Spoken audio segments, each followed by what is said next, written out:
Des tas d'immondices à n'en point finir. L'on se croirait dans une décharge publique. Mais hélas, nous sommes bel et bien dans la ville de Yem qui s'est revêtue de l'habit de l'insalubrité galopante.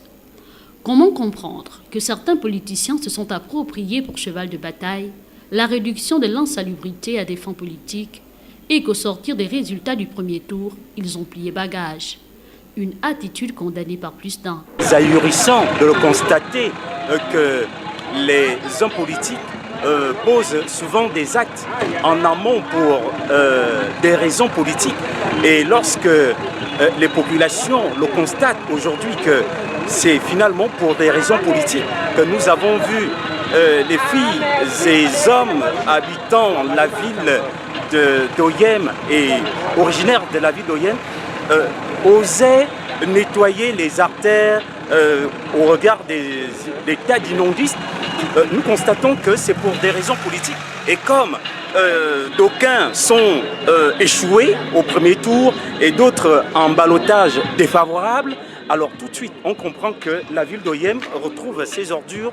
Il faut rappeler que nous qui habitons Oyem avions quand même pris le temps de discuter avec monsieur le maire qui disait que Gabon Propre Service recevait 3 milliards pour débarrasser les villes du Gabon des ordures, principalement la ville d'Oyem fait partie. Il semblerait que des fonds de financement ont été octroyés à la société en charge de la collecte et du ramassage d'ordures ménagères, mais à quelle fin? Quand on sait qu'autrefois, Oyem était placé dans la catégorie des villes les plus propres du Gabon. Voici autant de questions qui taraudent les esprits des Oyemois, qui désormais côtoient les ordures de jour comme de nuit, avec tous les risques que cela comporte sur le plan sanitaire. Mais aujourd'hui, nous comprenons que ces 3 milliards que reçoit Gabon Propre Service par an va dans les poches des individus qui ont mis en place cette société.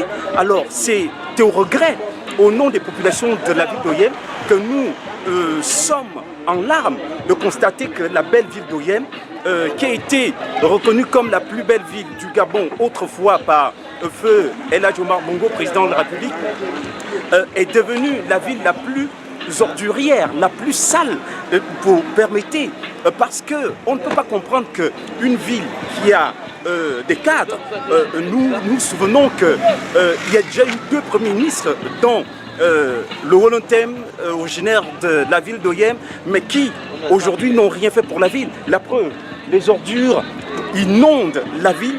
Vous partez de Touroutourou pour Ngouema, les grands carrefours de la ville d'Oyem sont inondés d'ordures comme vous voyez. Du côté de la foire, c'est la même chose. Vous partez à Kwakam, la même chose. Derrière le stade municipal d'Akwakam, j'ai envie de dire provincial, c'est la même chose. L'état d'ordures nous inonde. Nous voulons savoir pourquoi les bienfaiteurs qui ramassaient avant les élections les ordures ne le font plus. Est-ce que c'est parce que ce sont des jolis échoués et des candidats au deuxième tour qui n'ont pas espoir de gagner?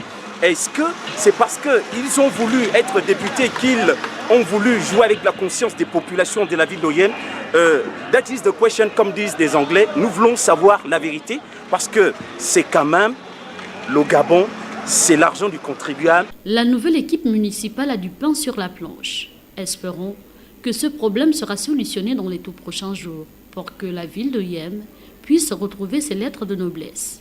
Ne dit-on pas que la propreté est la base de toutes les conditions hygiéniques?